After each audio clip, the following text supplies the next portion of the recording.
guys, welcome back to Azmio channel. So hari ini saya akan bawakan dua kisah seram ya.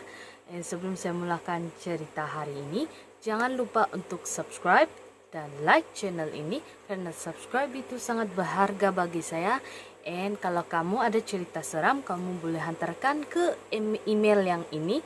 Nanti saya akan bawakan ke video yang akan datang. Oke guys, without any further ado, let's get into the story. Cerita yang pertama ini adalah cakaran tiga kuku makhluk genit bertenggek. So, kisah seram ini bermula pada awal tahun lepas. Semat 1, saya dan 4 lagi housemate merupakan final semester student. Memandangkan kami hanya berlima, maka kami membuat keputusan untuk menyewa rumah teres setingkat. Pada hari pertama masuk ke rumah itu, saya terkejut apabila melihat ceiling sangat tinggi, hampir sama dengan rumah double store. Pakcik saya pernah berkata bahwa benda halus suka duduk di antara bumbung yang tinggi dan juga lantai. Masalahnya, duit rumah sewa untuk 1 semester telah pun bertukar tangan. Reda sejala duduk di situ untuk beberapa bulan. Setiap ujung minggu, 2 orang housemate kami, lain course ya, orang lain course lagi, akan selalu pulang ke rumah. Tak tahulah masalah homesick ke apa, jadi tinggallah kami bertiga. Sama course. Yang dua ini lain course, yang ketiga ini sama course ya, dia ambil dalam bidang yang sama. So, satu malam kami study bersama-sama di meja makan dekat hall. Saya menghadap ke pintu dapur, manakala mereka berdua menghadap pintu utama rumah. Sedang asyik mengira, tiba-tiba kami terdengar bunyi kuat dari arah pintu dapur yang menghala ke ruang mesin basuh. Mata saya bulat menatap pintu tersebut. Kawan saya bertanya, "Bunyi apa tuh, Kak?"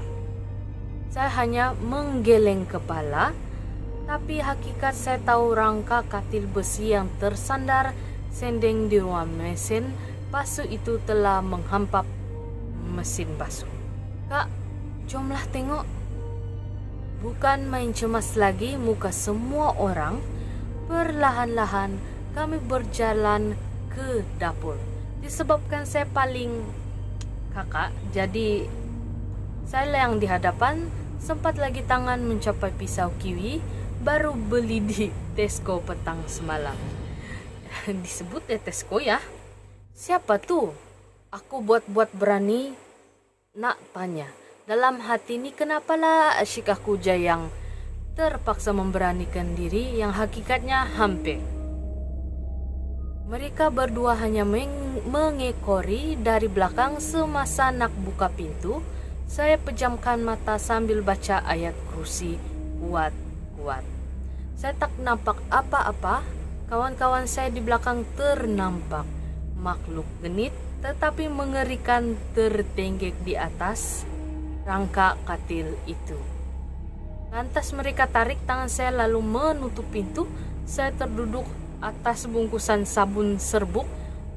Alhamdulillah tidak ada masalah peranakan jatuh. Sempat lagi dia bercerita nih membuat lawak ya. "Kakak, kita orang nampak kakak nampak tak?" Dia bilang. "Apa kita nak buat nih?" Aku yang memang tak nampak apa-apa bingung. "Orang nampak apa?" "Bawa mengucap, baca bismillah banyak-banyak. Jangan lupa ayat kursi." Segera aku menyuruh mereka ambil wuduk dan baca Yasin bila teringat bilik nasib baik bukan aku yang nampak. Semasa kami baca Yasin, rumah kami menjadi panas tiba-tiba. Kamu pergi buka tingkap arahku, kemudian terus membaca. Tiba-tiba pintu rumah dicakar-cakar berulang kali. Besi grill diketuk-ketuk, bingit sungguh mahu berpesta agaknya. Selesai membaca Yasin, kami pagarkan rumah. Kemudian bunyi yang bising pun hilang. Keesokan harinya, lepas sholat subuh, aku mau melihat pintu di hadapan. Obvious sungguhlah kesencakaran 3 kuku. Aku dah terbayang muka tuan rumah akan marah tengok. Lepas itu aku pergi melihat keadaan ruang mesin basuh tu kembali terletak pada kedudukan asalnya. Lama aku berfikir mungkin mereka marah sebab masuk rumah yang telah ditinggalkan lebih 3 hari sebelum kami masuk tanpa meminta izin. Mungkin juga mahu mengorientasikan kami, kira macam untuk memperkenalkan diri lah kan. Tuhan tu ingin memperkenalkan diri. So, selepas kejadian itu, kami tidak sekalipun meninggalkan rumah kosong lebih dari 3 hari. Kalau mau pulang ke kampung pun bergilir-gilir sampai ujung Sem. Cerita yang kedua ini adalah mak di sebelah. Okay, sebelum saya mulakan cerita ini, kita tengok kiri kanan dulu. Mana tahu ada yang di sebelah tiba-tiba. Seperti biasa, saya ni kalau lewat petang maka bermulalah rutin harian saya dengan kerja di rumah. Masak air, cuci baju, dan macam-macam lagi. Waktu tu saya tengah cuci baju and jemurkan mana-mana baju yang dah siap nak dicuci. Anak-anak pula sedang tidur. Kebetulan pula mak saya ada di Kuching menemani saya sementara tunggu saya packing barang sebab mau pindah balik ke Mei. Husband pula ke seberang dapat kerja baru. So kiranya di rumah ni sekarang dia, anak-anak dia dengan mak dia, okey? Tengah syok-syok cuci baju pakai washing machine. Dalam waktu yang sama saya ulang alik ke ruang tamu sebab tengah tengok TV. Cerita apa saya tidak ingat sudah. Jadi itulah kerja saya waktu tu. Bila iklan saya akan menyambung tugasan saya. Sudah jam pukul 9 malam. Pula time tu mak saya tengah selalu dia akan tengok TV tapi sebenarnya dia sedang berada dalam bilik dan sibuk menjahit. Favorite channel cerita Hindustan and saya pula tengah syok-syok berdiri tengok TV. Nak dijadikan cerita tengah syok-syok berdiri sambil tengok TV tu, saya dengar bunyi tapak kaki mak saya. Tak lama lepas tu, saya nampak kelibat mak saya dan saya dengan sisi mata saja berdiri di sebelah saya. Saya nampak ada yang berdiri di sebelah saya. Yang peliknya saya langsung tidak menoleh ataupun menegur mak saya. Padahal waktu tu kat dalam hati saya nak mengatakan Sik ada Hindustan, aku mau nengok TV tok terjemah tak ada Hindustan. Saya nak tengok TV ni. Dengan nada bergurau kat mak saya, tapi saya hanya berdiri kaku jak di situ.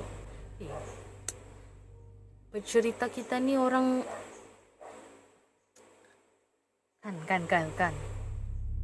Kalau bukan Kalimantan, Sarawak, Iban, itu tak. Lepas tu saya nampak mak saya masuk bilik saya. So saya pun fikirlah mungkin mak nak cek cucu-cucu dia kot ataupun nak gunakan tandas. Tapi sekali lagi saya heran kenapa lama saya nak gunakan tandas kat bilik saya sedangkan rumah sewa saya ni ada 2 tandas. Satu kat bilik saya dan satu lagi bersebelahan bilik dia. Yang peliknya lagi, kenapa saya terperasan yang mak saya tak keluar-keluar dari bilik saya. Memang hairan bin ajaib lah ya. So saya pun tiba-tiba tergerak nak berdiri kat pintu bilik saya. Jadi saya bilik tu gelap je. Saya pun on lah lampu kot mak saya ni tengok cucu-cucu di dalam gelap kan. Tapi tak ada pula kelibat mak saya ni. And saya cek di dalam tandas pun tidak ada juga. Tandas tu berada dalam keadaan gelap. Dengan perasaan tidak puas hati, saya pun pergilah ke bilik mak saya. Kat situ saya tengok dia tengah syok menjahit. Dan saya pun bagi tahulah dia kalau dia ada keluar nak tengok TV. Jeng jeng jeng, kamu mau tahu?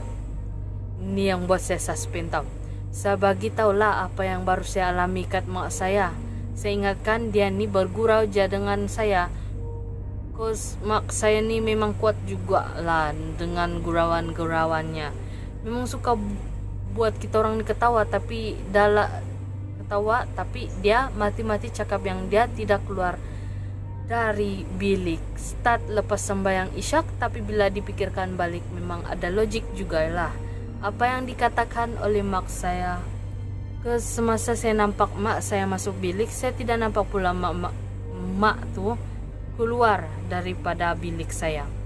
Terjadi kat saya atau malam tu tak ada pula sampai demam or meremang bulu rumah, walaupun mak saya siap berdiri sebelah saya, tapi yang pasti saya nampak mak saya seperti dalam bayang gelap je malam tu.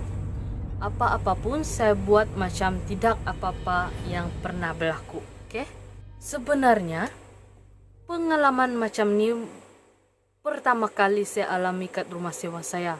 Sebelum ni saya selalu juga dengar seperti bunyi pelik tem malam-malam. Contoh seperti bunyi kipas siling.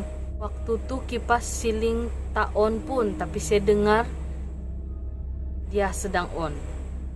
Ada sesuatu pagi tu saya bangun awal subuh sebab nak prepare for anak-anak sekolah, and then dengar bunyi seakan seorang anak lelaki saya menyebut shh. Dia shh kat sebelah saya. Okay? Memang terpanjat gila saya and dapat rasa darah naik ke kepala waktu tu, sedangkan anak lelaki saya masih tidur dekat bilik tu. Nak katakan dia berbunyi begitu, tidak juga. Sebab saya siap cek lagi alih-alih tengok dia masih nyenyak tidur. Satu tabiat saya ni jenis yang tidak puas hati. Bila terdengar sesuatu yang pelik, saya akan pergi cari di mana datangnya bunyi-bunyi pelik tu. Nak dikatakan berani pun tidak juga, tapi takut tu tetap ada lah kan. Mungkin semangat saya kuat kot, entahlah saya ni jenis yang suka buat ya macam biarkan apa benda tu dengan hal dia nak dikatakan berani tapi penakut juga. Kalau saya jadi kau, saya bawa sudah anak saya keluar. Sebab saya ni penakut habis. So guys, itu saja cerita kita untuk hari ini. Thank you sebab sudi menonton video ini hingga ke akhirnya. And guys, jangan lupa untuk subscribe dan like channel ini sebagai tanda penghargaan buat saya.